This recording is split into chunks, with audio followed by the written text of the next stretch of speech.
Hello everybody and welcome to a new thing I'm going to be doing on this channel called Wingless Reviews. It's a new thing I'm doing where I'm going to be reviewing different things like movies or products or basically anything I want to review. Today we're going to be reviewing the new Suicide Squad movie and all the different things about it. Oh boy, where do we even start here? Let's talk about my expectations going into this film. Now I started getting a little bit of hype for this movie when the trailers first started showing and the posters started showing, and especially when Jared Leto was confirmed as the Joker for the movie. That got me really hyped because I've seen Jared Leto acting previously in many other films, and he's an amazing actor, no doubt about it. And if you've seen Suicide Squad, him as the Joker, no doubt he's done wonders in that role. My opinion in a whole about the movie is kind of mixed. On the plus side, the movie did a really good job with certain aspects. Will Smith as Deadshot, amazing. Margot Robbie, I can't remember how to pronounce her name, but whoever as Harley Quinn, also amazing. Jared Leto as the Joker, also amazing. And like so many other actors just did amazing in their roles. And none of my problems with this film have anything to do with any of the actors in the film. All the actors in the film were outstanding.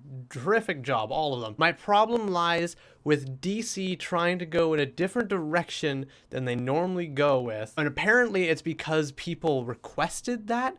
Why? I don't know, and that seems kind of fishy to me that people would request that. Because I was talking to my friend about this when we were going into the movie, as the opening titles were showing. If you've seen the movie, if you've seen the opening titles where it's all that kind of crazy neon and like music, and it's a very, very different feel than your normal average DC film. For like all the Nolan Batman films or like the Superman film, any of those DC films you've seen, they have a very, very peculiar feel about them, and that's what I love about DC films, is that kind of like dark, intense feeling.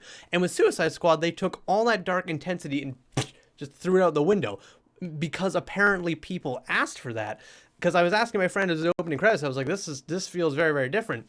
And she said it's because people were telling DC that they are always doing the same kind of thing and it's just too dark and grim. So this is DC just showing people back, look, we can be funny and cool and hip too. Why would you do that? The dark intensity is why people like DC. Marvel movies have a certain feel about them, and that's why we love Marvel movies. DC movies have a certain feel about them, and that's why we love DC movies. Both companies do great jobs at the movies they do, and they have certain feelings about them, which is why I love both. If you were to ask me which one you love more, DC or Marvel, I can't answer that. I love them for different things. I love Marvel because of the heroes that they have are always funny and kind of uplifting, and it's kind of a ridiculous feel, but it's fun. And it's a joyful kind of superhero movie to watch. That's why I love Marvel movies. I love DC movies because they feel realistic. They feel intense and dark and just like hard-hitting, gut-wrenching.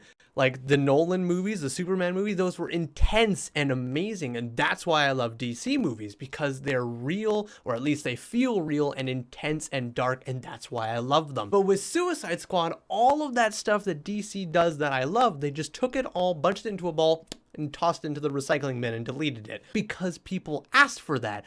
And that blows my mind that people apparently asked DC not to do the dark, intense stuff all the time. I think it was people from Marvel that must have been asking that, because Marvel doesn't do dark intensity stuff. They're very good at the other stuff they do, and they want to keep doing that, which is fine. DC should not be trying to do what Marvel's doing, because when that happens, what's the point of having two different companies with two different kinds of feelings if they're just going to combine to become the same kind of feeling? Then there's no point. Back onto the topic of Suicide Squad, however. Suicide Squad did not have the common DC dark, intense feel that we all know and love from DC movies, which was one of my first complaints about Suicide Squad, is that feeling and dark intensity and just realism was gone. My second problem with it is that the hype for the movie, it wasn't that it was overhyped or anything, it's that the hype was in a completely wrong direction, and movies have done this before, and oh my god, does it make me angry. When trailers come out for movies that show you what the movie should be like, and the movie goes in a complete different direction, you feel like you've been lied to, and it's just not as great of an experience. And what I mean about that is that the trailers for Suicide Squad all revolve around Joker being the main villain, as he should be, because he's the freaking Joker. And that's how the trailers are all portraying it, is that Joker, Jared Leto's Joker, is the main aspect of this film. Same with the Squad, of course. The Suicide Squad is the main aspect, but Joker is such a big important part. Even in the posters for the movie, where they have all of them looking up at the camera in the sky, they have Jared Leto's Joker standing on one of the eyes of that little crossbones kind of face thing that they're doing. And Jared is standing one of the eyes, and the entire rest of the Squad is standing for the smile. He's singled out, showcasing that the movie should probably revolve around him, or at least include him way, way more than it did. Which it did not. Because as soon as the movie comes out and you watch that entire film, he's not even the main villain. The main villain is freaking whatever her name is, the ghosty chick. I can't remember her name, but like, I don't remember her name because to me, she wasn't that important of a character at all. She was whatever. She was hogwash to me as a character, for instance.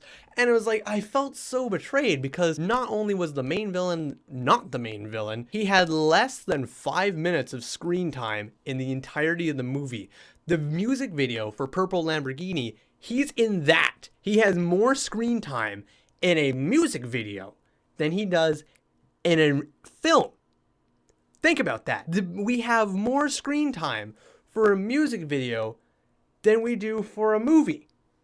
And the movie was supposed to be centered around this character.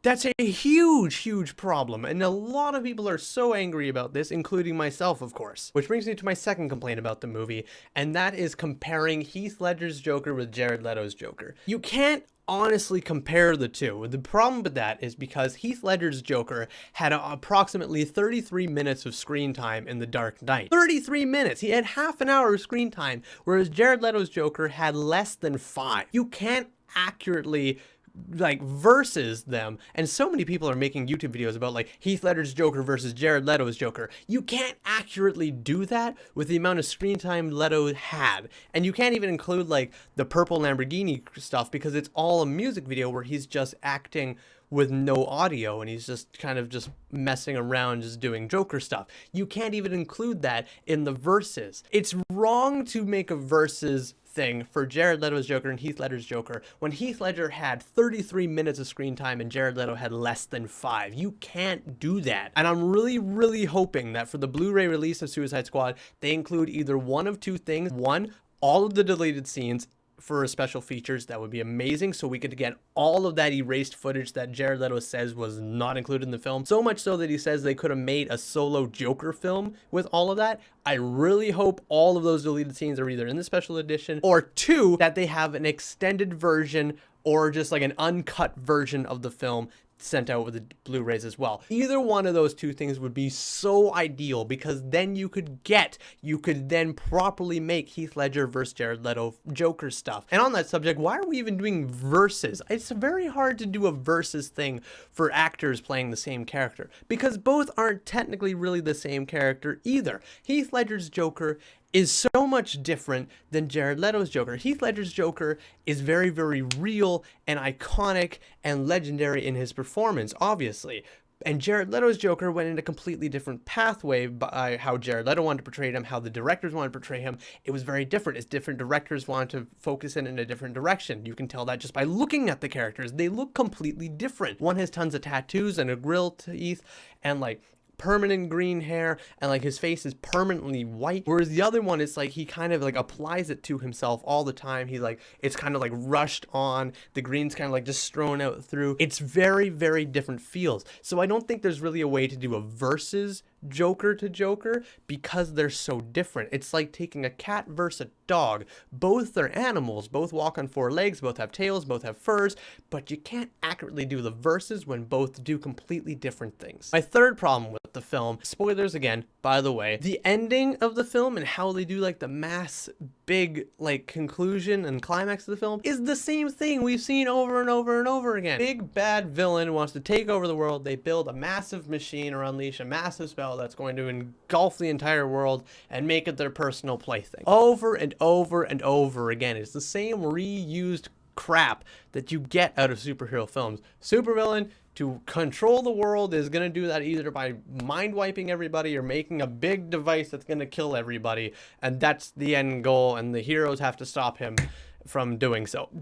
Make something new. This is overused and is predictable and bad. You'd think for Suicide Squad, of course, they already didn't have Joker as the main villain. They had freaking Witch Girl as the main villain. It's just really, really frustrating to see. Overall, I give Suicide Squad either maybe a 6.5 out of 10. My hopes in the future is that when the Blu-ray version of the Suicide Squad film gets released, that there is either A, all of the deleted scenes in the special features so we can all watch them and see just how much stuff they cut out, and we can actually analyze, okay, should they have cut this out?